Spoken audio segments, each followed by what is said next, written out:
Baik, ketemu lagi dengan saya Ignatius Aryono Putranto. Kali ini kita akan membahas materi manajemen operasi.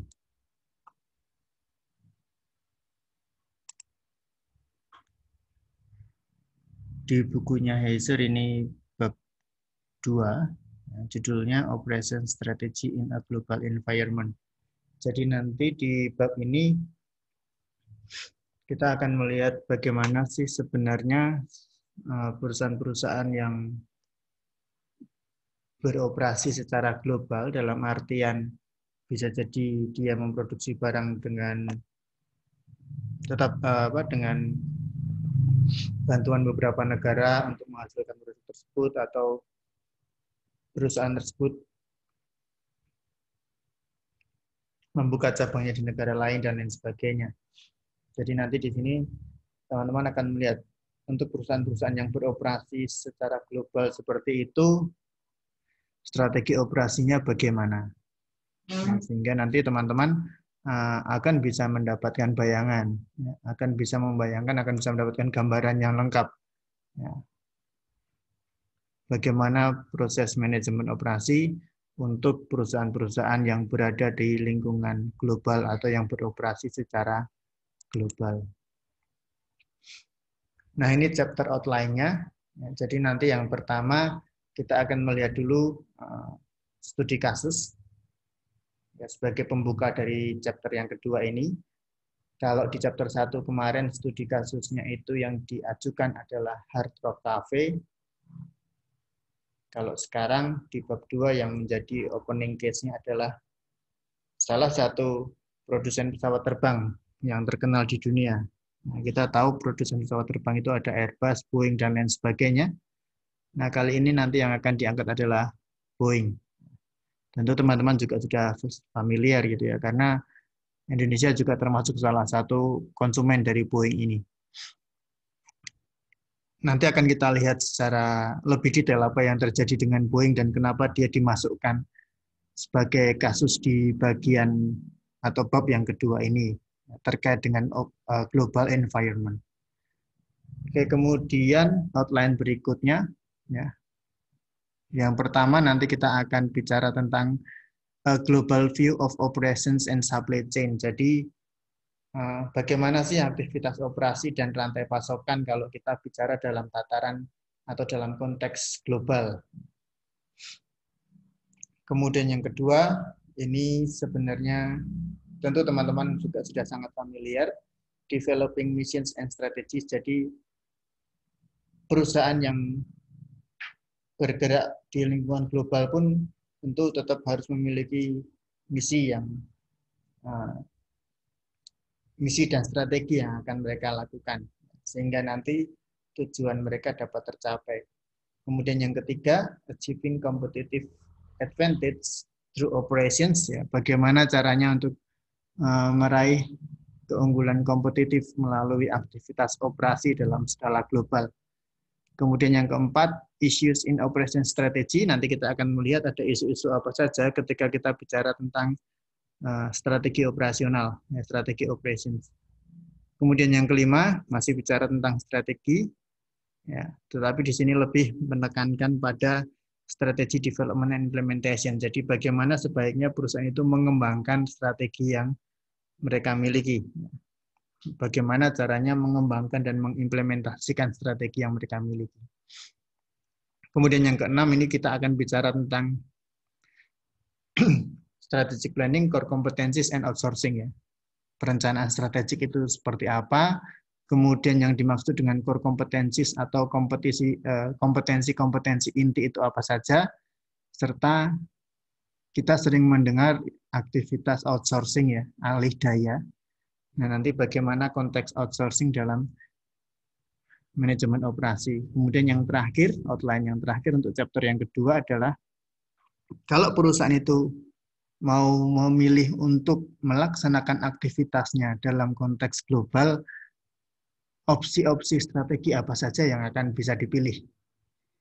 Karena nanti kita akan melihat bahwa ada beberapa strategi yang bisa diambil perusahaan kalau mereka mau beroperasi secara global. Maka di outline yang terakhir kita nanti akan bicara tentang Global Operations Strategy Options.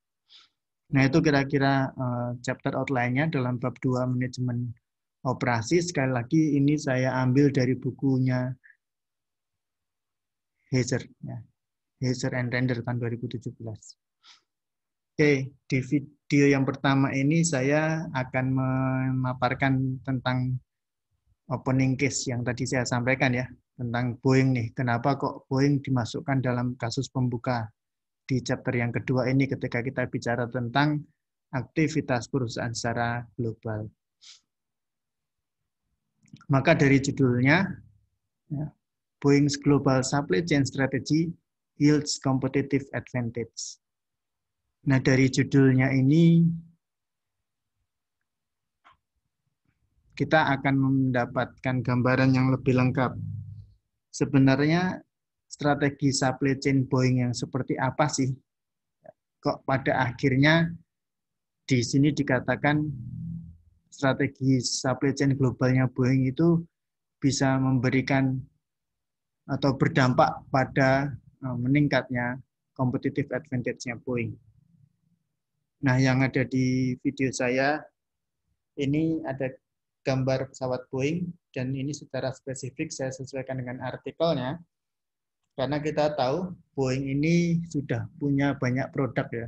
Kalau teman-teman yang suka dengan dunia dirgantaraan atau dunia aviasi, pasti sangat familiar dengan produk-produk Boeing yang pakai kode huruf dan angka. Ya, Boeing dan Airbus ini dua aktor besar dalam dunia industri pesawat terbang. Ya, kalau Airbus kan kita kenal ada Airbus A320 dan lain sebagainya. Yang terakhir Airbus Beluga itu yang bentuknya seperti ikan hiu beluga ya. Nah, kalau Boeing juga menggunakan konsep yang sama, yang sering kita dengar produknya misalnya Boeing B737, 747, 777, dan seterusnya. Nah, di sini yang akan diangkat dalam kasus itu adalah salah satu produk yang termasuk laris, ya produknya Boeing yang laris, dan juga produk yang lebih mutakhir yaitu Boeing 787 Dreamliner. Nah, kita lihat konteksnya dulu. Oke, sebenarnya apa sih strateginya? Strategi yang dilakukan oleh Boeing ini ketika mereka membuat Boeing 787 Dreamliner, sehingga pada akhirnya produk ini bisa mengantarkan Boeing dalam mendapatkan beberapa manfaat terkait dengan competitive advantage. Yang pertama yang kita bisa identifikasi dari kasusnya adalah the electronic monitoring system that allows the airplane to report maintenance requirements in real time to ground-based computer system. Jadi poin pertama yang menjadi keunggulan, yang menjadi strategi unggul dari pembuatan Boeing 787 Dreamliner adalah di pesawat ini sudah dilengkapi dengan sistem monitoring, sistem pemantauan secara elektronik. Dan di artikel itu disebutkan sistem ini memungkinkan untuk memberikan laporan bagaimana kondisi pesawat pada saat itu, dan laporannya itu nanti secara real time akan diterima oleh sistem komputer pihak-pihak yang berada di bandara, yang berada di bandara yang untuk Boeing ini. Jadi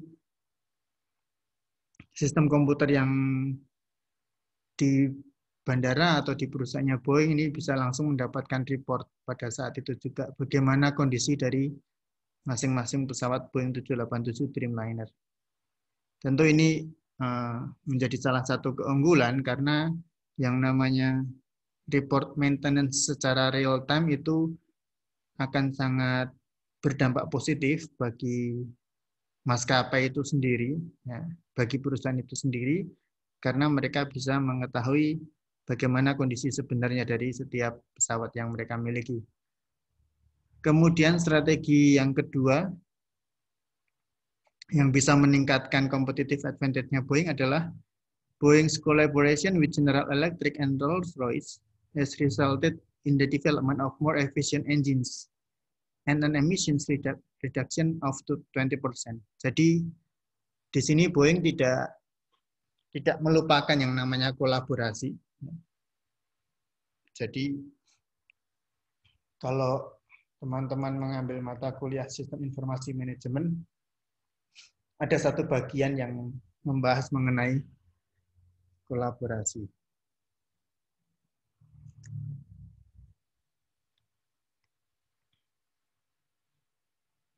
Nah, kolaborasinya apa? Kolaborasi yang dilakukan Boeing adalah mereka bekerja sama dengan General Electric. Ini tentu teman-teman sudah sering dengar juga nama perusahaan ini ya, General Electric. Dan Rolls-Royce. Rolls-Royce ini salah satu perusahaan produsen mobil, meskipun mereka juga bisa membuat mesin pesawat terbang dari zaman dulu sebenarnya. Boeing bekerja sama dengan General Electric dan Rolls-Royce, dan hasilnya mereka bisa menghasilkan mesin pesawat yang lebih efisien dari sisi konsumsi bahan bakar dan lain sebagainya, dan bahkan emisi atau kadar gas buangnya itu bisa berkurang hingga 20%.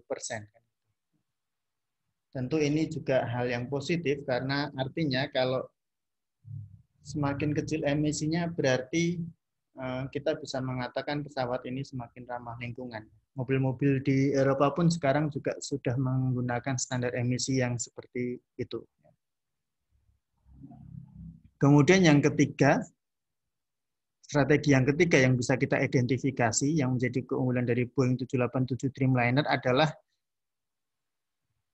ini berkaitan dengan international supply chain. Jadi Heizer mengatakan di sana, technologically advanced design, new manufacturing processes, and a committed international supply chain have helped Boeing and its partners achieve unprecedented levels of performance in design and manufacture. Jadi strategi ketiga yang bisa kita identifikasi adalah Boeing itu sudah menggunakan atau sudah mengimplementasikan perancangan berbasis teknologi tinggi, berbasis teknologi canggih untuk membuat desain pesawatnya. Kemudian proses manufakturnya juga sudah dikembangkan menjadi lebih mutakhir, serta adanya rantai pasokan internasional. Rantai pasokan internasional ini artinya ketika dalam menghasilkan satu unit pesawatnya ini, ya, Boeing itu tidak membuat sendiri seluruh komponennya, tetapi melibatkan produsen-produsen lain yang tersebar di berbagai negara. Nah, ini hal-hal ini tentu memberikan keunggulan tersendiri bagi Boeing tersebut. Nah, di sini kita bisa melihat, nah ini ada tabel. Kalau tadi saya sebutkan dalam membuat Dreamliner ini Boeing menerapkan international supply chain. Nah, di sini kita bisa melihat bahwa ternyata pemasok komponen-komponen pesawat Boeing 787 ini tersebar di berbagai negara. Bahkan satu negara itu bisa terdapat beberapa perusahaan supplier, seperti di sini kita lihat nih Prancis nih ya. Dia cukup banyak, padahal Prancis sendiri terkenal dengan Airbus-nya gitu ya. Nah, di sini kita bisa melihat, misalnya perusahaan yang namanya Latte Coir, nggak tahu nih saya bacanya gimana ya. Perusahaan Latte Coir ini, dia ternyata menjadi supplier untuk pintu penumpang. Nah, jadi kalau teman-teman naik pesawat, kan ada pintunya itu ya. Nah, pintu itu disuplai oleh perusahaan Latte Coir ini dari Prancis. Kemudian perusahaan namanya Labinel itu memasok wiring atau perkabelannya. Kemudian rem elektrik misalnya itu dipasok oleh Messier Bugatti. Mesin sendiri tadi sudah disebutkan, mesin itu bekerja sama dengan Rolls-Royce. Saya mengatakan Rolls-Royce ini sebenarnya juga produsen mesin pesawat kan gitu. Kemudian misalnya yang lain lagi, komponen elektronik, ya, ini disuplai oleh BAE Systems, dia perusahaan dari Inggris. Perusahaan dari Jerman juga menyumbang interior lighting, ya, lampu-lampu yang ada di kabin misalnya, atau di kabin ataupun di intinya di interior pesawatnya. Kemudian negara-negara Asia seperti Jepang, Cina, dan Korea Selatan itu ternyata juga mengambil peranan di sana. Mereka menjadi pemasok dari komponen-komponen pesawat 787 Dreamliner ini. Nah, apa yang bisa saya sampaikan di sini, sekaligus nanti jadi penutup video ini dan pengantar untuk video berikutnya, yang mau saya sampaikan adalah ketika suatu perusahaan itu mampu memanfaatkan international supply chain seperti ini, tentu akan banyak sekali manfaat yang bisa diraih. Ya. Competitive advantage yang diperoleh akan semakin besar. Termasuk misalnya, kalau yang pernah saya baca itu, kenapa ada international supplier seperti ini? Karena yang akan dikejar adalah selain menghemat waktu tentu saja ya dalam proses produksinya karena disebar di pecah-pecah begitu. Yang akan dikejar berikutnya adalah biasanya perusahaan-perusahaan yang ditunjuk sebagai supplier internasional ini adalah ahli di bidangnya masing-masing. Berarti Boeing ini mau mengejar kualitas dari setiap komponen yang akan dijadikan satu di pesawat 787 Dreamliner.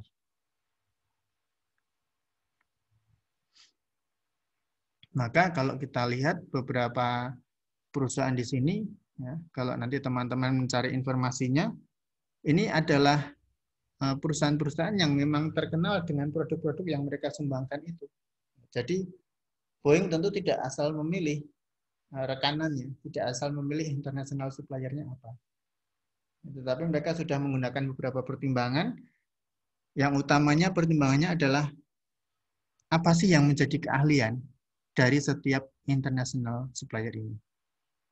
Nah, maka untuk mengakhiri video ini, ya, setelah video ini nanti akan ada video berikutnya, nanti akan kita bahas secara lebih mendalam. Kalau seperti yang dilakukan Boeing ini, ketika dia mulai menerapkan prinsip international supplier, international supply chain, berarti kan konteksnya global environment gitu ya, lingkungan yang global yang melibatkan berbagai negara, maka kemudian strategi operasinya bagaimana. Itu nanti akan kita lihat di video berikutnya, maka jangan lupa untuk selalu stay di channel ini. Terima kasih.